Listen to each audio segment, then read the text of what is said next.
The West Virginia Mountaineers get set to face only their second true road game of the season and their very first Big 12 game under head coach Darian DeVries. And unfortunately, they have the task of traveling to Allen Field House to take on the Kansas Jayhawks on New Year's Eve, 2 p.m. on ESPN+. To break down this game and do a preview, I've brought on a very special guest, Mr. Matt Tait from R1S1 Sports.com, who covers the Kansas Jayhawks. We're going to have that conversation and preview this game right now. I am here with Matt Tait from R1S1 Sports.com, who covers the Kansas Jayhawks. Matt, how are you doing today? I'm doing great, man. How about yourself? I'm doing great as well. Thanks for asking, and thank you for taking time out of your day to come on the show. No problem. It's back into the Christmas holiday, so starting to get back to normal a little bit now, and still glitter and wrapping paper all over this place. But we'll yeah, I know the feeling. We'll get that picked up in time. But yeah, still kind of a little break feel, right? The next game's not for a few more days still, and they didn't play. KU's last game was the 21st, so nice long break, and 22nd. Sorry. So yeah, it's good, man. A good time of year for sure. Hope you had a good one. Yeah, I did. Yeah, same here. So hope you did as well. And yeah, West Virginia hasn't played it on quite a while either. Similar break. I don't remember the exact date of their last game, but so yeah, it's been kind of a long layoff, and I'm sure they needed it. And hopefully get some guys healthy, which we'll talk about here in a bit. But just to get it started for those who may not be familiar with or hasn't watched a lot of Kansas basketball, everybody knows about Hunter Dickenson. The guy's averaging a double-double, 15 and 10. So who else on that Kansas roster should West Virginia fans be on the lookout for and be aware of? Well, their starting lineup's pretty darn good, and it's pretty experienced, and they got a bunch of veterans now. They're not all they're not all Jayhawks forever. Zeke Mayo came from South Dakota State, and he's a starter, and he's put up back-to-back 25-point games. First guy at KU to do that, newcomer-wise anyway, since 2018-19. And I think only the third guy since like the mid-90s to do that as a newcomer. So Zeke's a terrific player, man. He can shoot from anywhere. His range is when he crosses half court, but he's got more than just a good shot and deep range. I mean, he's got deceptively good handles. He's an instinctual basketball player. He plays the team game. I mean, he's just a terrific addition to this team, and he's a Lawrence kid. He grew up in Lawrence, Kansas. Terrific player at Lawrence High School, All-State, all that stuff. And ended up going up to South Dakota State for his first few years of college basketball and had a great year there. Summit League Player of the Year. Great career there. Summit League Player of the Year. 1,000-point scorer. I mean, just a ball player. And so when the portal became a thing and Kansas needed another guard and shooting and all of that stuff, it was a real easy fit for both sides. And it's been really cool to watch Zeke. I remember watching him when he was in high school, So there was no doubt in my mind that it would translate because I know what kind of player he is. But still, people wondered whether the jump from South Dakota State to Kansas, a place like Kansas, right, would be as easy, and he's made it look really easy. He's on fire right now, and the best part about Zeke, man, is not only does he know how to play the game and play it the right way and have a ton of talent, but he had a stretch there, 3 or 4 games where his shot just wasn't falling. He didn't care. Just keep shooting, just keep playing. Yeah. So he's on a little bit of a heater right now, and he looks really good. And certainly somebody that people probably don't know much about.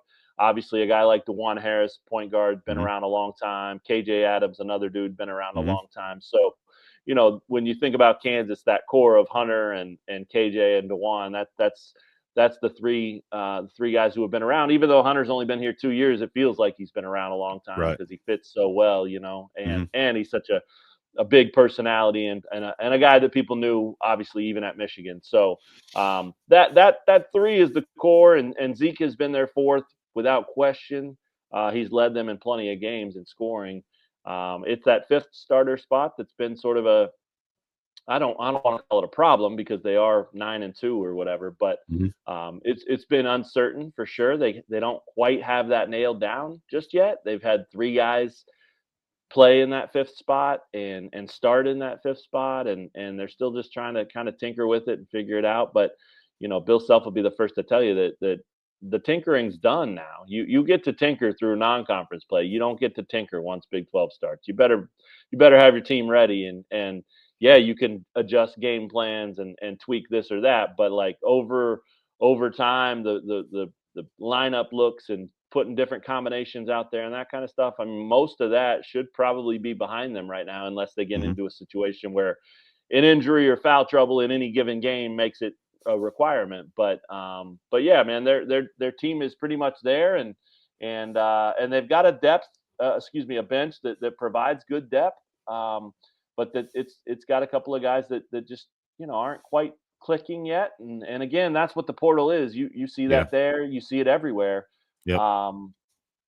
AJ Storr came from Wisconsin and Mm-hmm. had a big time year last year and is a really talented individual player. But he's, taking some time to fit into this thing and figure out how to play at Kansas and play for Bill Self and all that stuff. So he's had some really good moments and he's had some really bad moments. And again, just still trying to kind of figure it out. I think playing 2 games over the last 2+ weeks and then having all the rest of that time to practice and lock in and really, put some attention into what they're doing instead of trying to prepare for an opponent and scout and all that stuff. I would imagine that's helped him. I'd imagine that's helped Rylan Griffin, another transfer who came from Alabama. Rylan's been the starter of the last few games. But again, AJ Storr started, David Coit has started, and Rylan Griffin has started too. And all 3 of them are terrific players. They all bring something to the table. It's just the biggest thing for Self is, who does he trust? Who can he count on? Who's most reliable? And who's going to execute what they need him to execute? And if you do that, you'll be out there, whether you start or not. If you don't do that, you're not going to play a whole lot. Yeah, well, like Huggins used to always say, it's not as much about who starts as who plays the most minutes. 100%. Sometimes guys are better. Sometimes there are players who are better coming off the bench than starting. And I've seen, we've had a lot of those guys at West Virginia over the years. Let's talk about Hunter Dickenson for a minute. Obviously, he's averaging 15.5 points, 10 rebounds, and 1.5 blocks a game.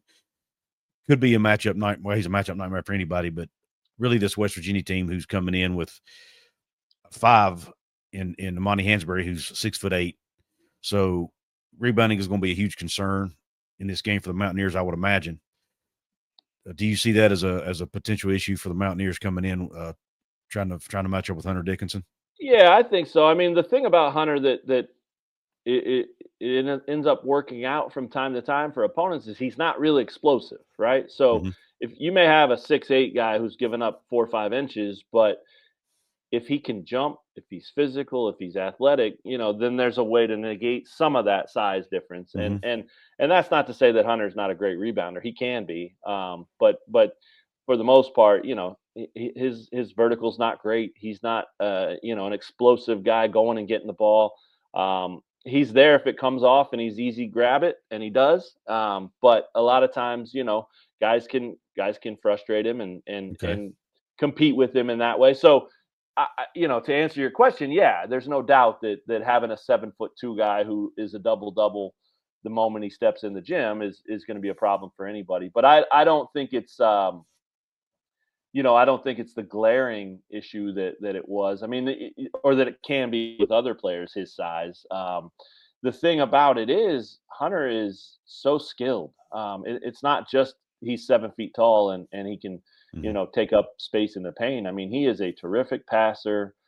His shot extends the 3-point range. He hasn't shot it a ton this year, and he shot it a lot early last year, but then that really faded too. And so he's got it. He'll take it if it's there, but it's not something he looks for, I don't think. But it looks good, man. He's a really good looking shot from 3-point range and the free throw line. So the thing for me with Hunter, man, is like he just doesn't get fouled very much. He doesn't draw fouls. This Kansas team doesn't draw fouls very much, and that's something that Self's been really frustrated with over the last 4 games. They haven't got to the bonus in any of those halves over 4 games. So that's 8 straight halves of not drawing that 7th foul. Yeah, and I mean that's not the way Bill Self plays. I mean, his teams have consistently beat people at the free throw line. His teams consistently have had a guy like Jalen Wilson a couple years back who, just turns the corner, gets downhill, and the only thing you can do is either give up the layup because he's so physical or foul him and put him on the line. And I mean,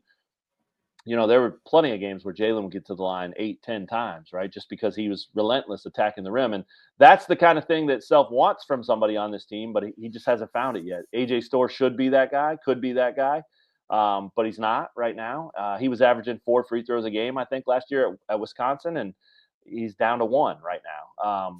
Attempts, So that's a thing too. And I know we got off of Hunter a little bit there, but That's okay.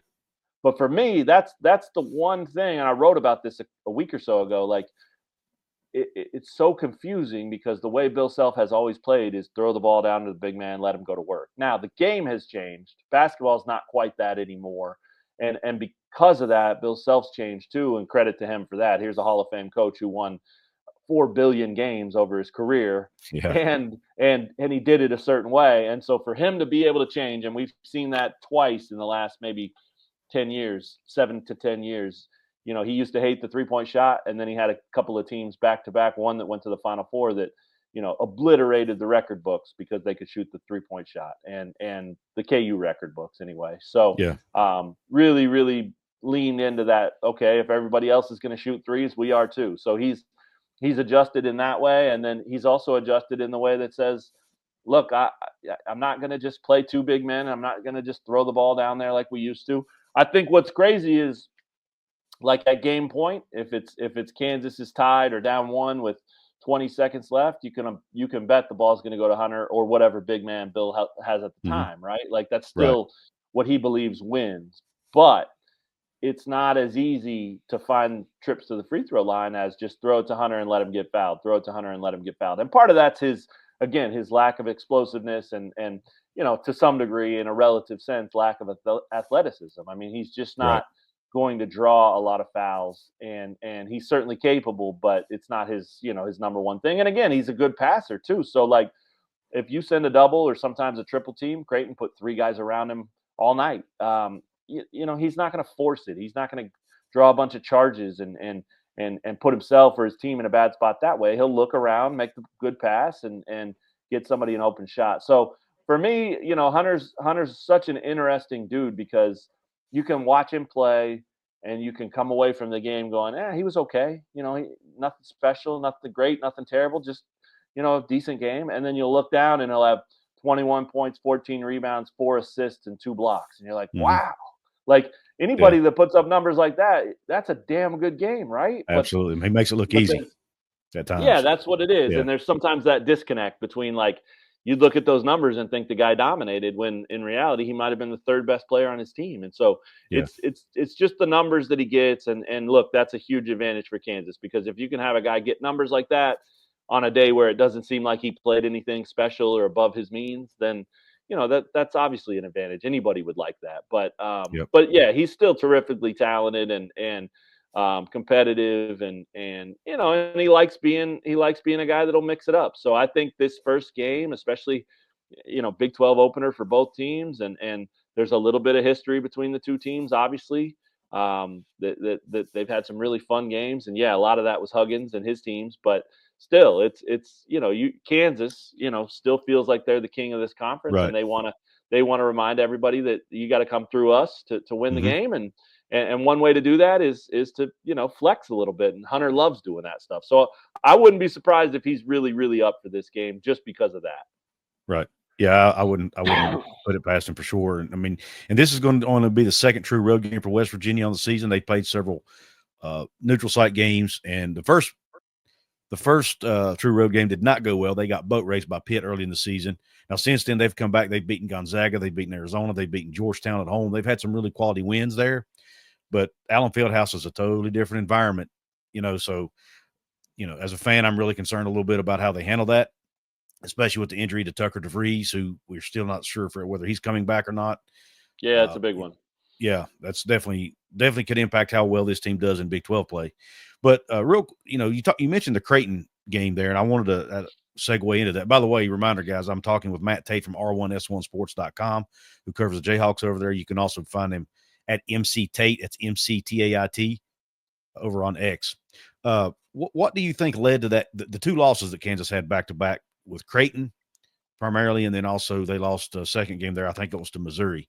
What do you think led to those losses for the Jayhawks? Well, the common denominator was certainly that they didn't show up ready to go. I mean, and that's easy to say for me, but they've said it, right? Like the slow start in both of those games. Creighton got out to 12-5. Missouri got out maybe even bigger than that. It was bigger than that. I mean, at one point, Missouri in the second half they were up 24 points, right? I mean, that was looking like it was going to be a 30-point game for a while. So it was just not matching the intensity and the effort that the other team was bringing, and that's easy to do for a team like Kansas. When you show up to someone's building, they're going to be ready for you because you're Kansas. They're used to it. Certainly Bill Self's used to it. Certainly DaJuan Harris, KJ Adams, those guys have seen it. I think the problem is when you have a team like we're going to start seeing from now until the end of time, probably, when you have a team that's made up of largely, newcomers and transfers and freshmen that haven't been through it before, like you were just talking about with the Mountaineers. Like, it's hard to get up for that. It's hard to know that that's coming. It can be, Coach Self can tell you in the locker room. He can tell you on the plane. He can tell you in the pregame, like, hey, we got to get out. We got to start fast because these guys are going to be ready for blood. And those are just words, right? It's different when you feel it. It's different when you go out there and you go, oh, wow, these guys are turned up. This is a different feeling than I've ever had, right? So in both of those games, that early hole really killed them. And in the Missouri game, they never got it back. They got it to 2 in the last 3 minutes, which was, a feat in and of itself. It was remarkable that they made that a game late. But they didn't have enough to get over the hump. Against Creighton, they never really got back into it. It was 11 or something at half, and they hit them with like a 6-0 run to start the second half, thinking, okay, it's a game. And then I think Creighton hit them back with a 10-0 run or something like that. Right. So it's just one of those things that they weren't able to match the intensity. They didn't show up ready to go, and they've said that themselves. And those sound like cliches, and they sound like, well, that's an easy way to explain a loss. But if you watched them, that's exactly what happened. I mean, this team is still trying to piece itself together and figure out its identity and who it is. And when you don't know those things the way that most of Bill Self's teams in the past knew those things, and what do you rely on? What can you lean on when things get hairy? What do you do? How do you do it? When you're trying to figure that out on the fly, but next thing you know, you're down 12 points in a hostile environment, it's hard, man. It really is. So both environments were great. The Creighton fans were ready to go. They stormed the floor, and then the Missouri fans, there's a lot of hatred there. I mean, that thing goes back to the Civil War. There's a real nasty rivalry between KU and Missouri. And so there's no doubt that game was going to be fired up. But 2 years ago when they played in Columbia, it was the same way. The fans were ready for blood, and it was KU that showed up and had the hot start and kind of took the crowd out of it and won by double digits with relative ease, So there's some other things, again, not getting to the free throw line, not shooting great percentages, some guys missing shots they normally make. Those kinds of things are part of both of those losses for sure. But the number one thing that jumps out with each of them is absolutely the way they started those games. And they've been way better in the last couple of games. Since those losses, they've certainly looked a lot better. And again, what's the factor there? They're at home. They've been at home, and they beat NC State at home, and then they beat Brown at home, and that there's nobody will lie to you or tell you otherwise. It's much easier to get up for a game at home than it is on the road often. So it was well timed for them, and I think they were a little bit upset and embarrassed and all of that, and so they had those 2 games on the schedule that were huge for them to kind of right the ship heading back into Big 12 play and feeling better about themselves. Yep. Okay. A couple more things, Matt, and then I'll get you out of here. You talked a little bit earlier about the Kansas offense and how they like to run things kind of through Hunter Dickenson from the inside out. On the other end of the court, the defensive end of the court, what are Kansas's strengths there, and what would Mountaineer fans need to be on the lookout for, and how they might adjust or come out and play this Mountaineer team? Sure. Well, I think they're trying to figure it out still, to be honest with you. I mean, normally, the Bill Self way is predicated on defense. If you don't play defense, you're not going to play. And he loves tough teams. He loves physical teams. He says all the time, you don't have to play great.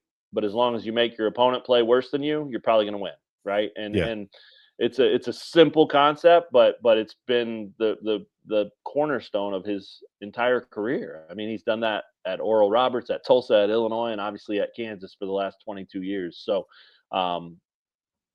it's one of those things that's easy to say and not as easy to do, right? Like these guys are a lot of them are freshmen, transfers, all of that are learning what it takes to play up to his standard on the defensive end. And that's why you see some of the lineup changes and some of the substitution stuff in game that, this guy gets beat twice because he was a little bit falling asleep or whatever it is. Yank him. He's sitting. It doesn't matter how long, right? And so I think there's enough there, right? Like DaJuan Harris is an excellent defender on the ball. He's played his best defense so far this season, maybe since the championship year, 21-22. He looks like he's back to being the elite defender that he was. KJ Adams can defend all 5 positions. He'll switch from a 5 to a 1 and guard him no problem. And that's a real luxury that most teams don't have. And that's why Bill Self loves KJ Adams. The fans don't always love him.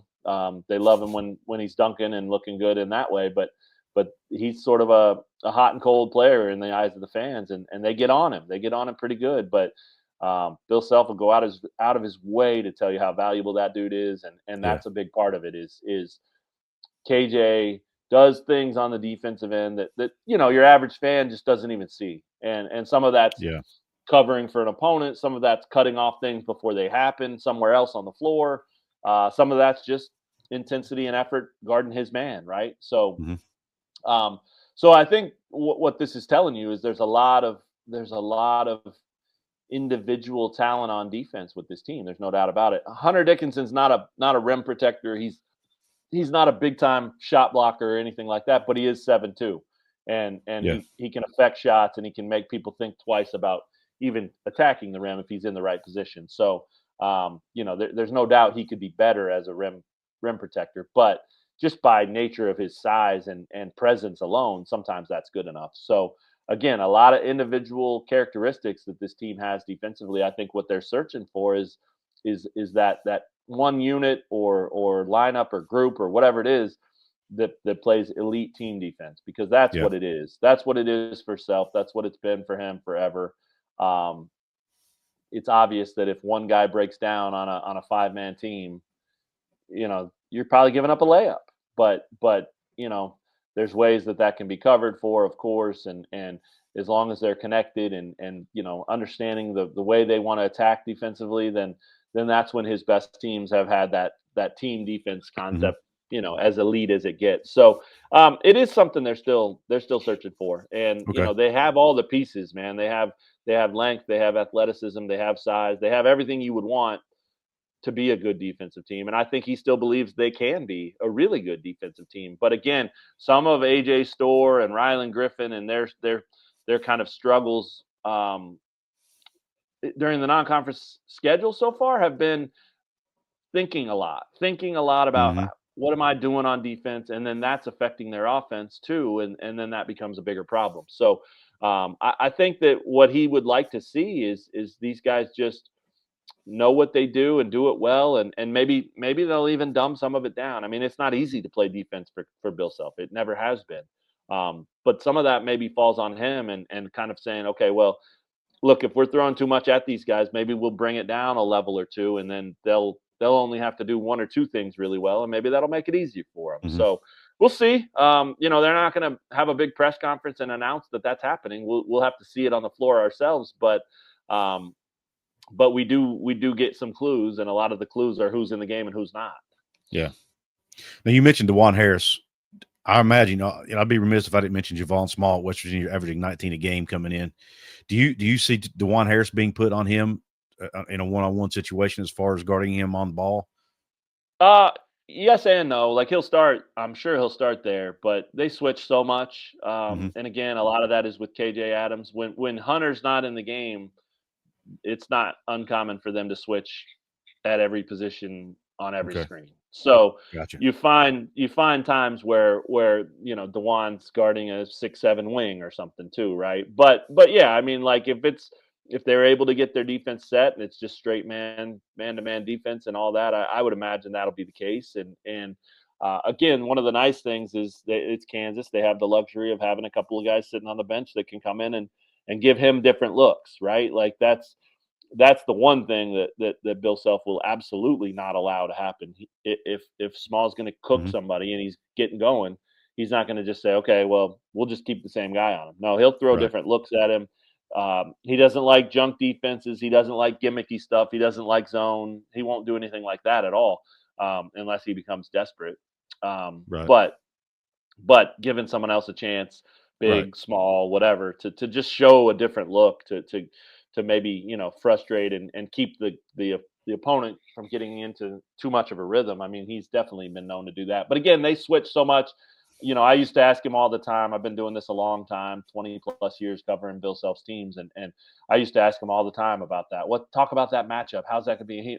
He never could, because he would always say, well, yeah, sure. If one possession, that's who we want on the guy. But at the end of the day, we switch so much. It's just so hard. So once I learned that, I figured I started looking a lot smarter, and you see it. It's not hard to spot. I mean, they switch all the time.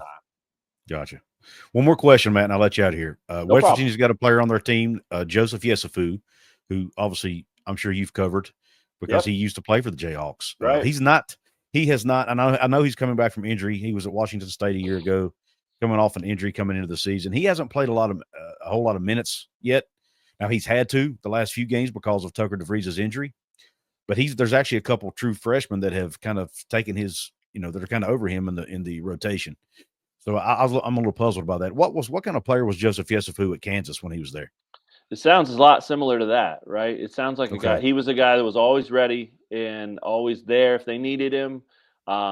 Didn't always get consistent minutes, but was always ready. I mean, give him credit for that. I mean, he's a great dude. I really enjoyed being around him, talking to him. I mean, he's a really, really good kid, and he played at Drake for. He did.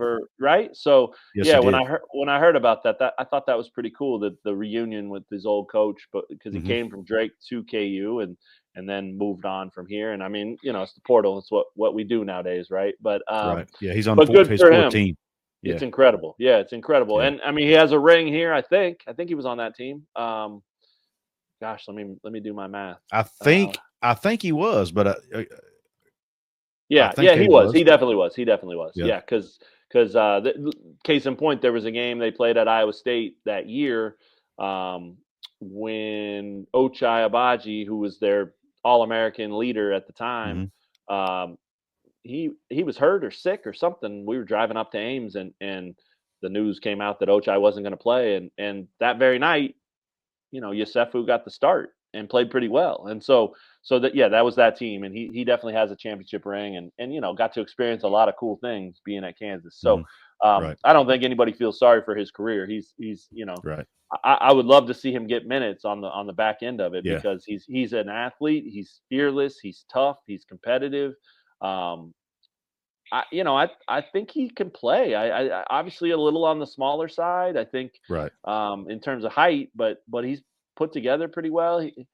His shot's good. It's not 40%, but he can knock down threes. He can get to the rim. I remember when they got him, Coach Self was so excited about it because of the athleticism he showed, attacking the rim and finishing at the basket. So that'll be a fun reunion, and because of the portal, there have been so many of those over the years now, with former Kansas players going against Kansas. There was one even in the Elite Eight back in that same season, 22. And they played Charlie Moore, who was playing for the Miami Hurricanes at the time, and he was at Kansas for a couple of years then. So it's crazy, you start to see these guys popping up all over the place. But yeah, I'm glad you brought that up because I completely forgot that Joe was out there. So it'll be interesting to see how much he plays here. You always wonder. My daughter jumped in here. You always wonder if guys like that are going to have any advantage, right? Like they're going to be able to tell, hey, this is how Kansas does this, or this. But I don't know that works too often, especially when it's been so far removed from when they were here. Yeah, I don't. Also, like, he barely knows this personnel. He knows DaJuan, Right. he knows KJ. That's about it. That's it. Yeah. So, yeah. So, you know. That makes sense. Makes sense. But Well, listen. no, that'll be fun. I'm excited to Yeah. see him and see how much he plays. And Yep. you know, he's certainly capable, man. Like I said, on that national championship team, he started a handful of games and played real minutes. It wasn't like he was just this guy sitting there. You know, he really did play. So I don't know. I mean, injuries are a part of that, sure. Like, right? I would think no one, Coach DeVries would know better than any of us what he's capable of, right? So, Right.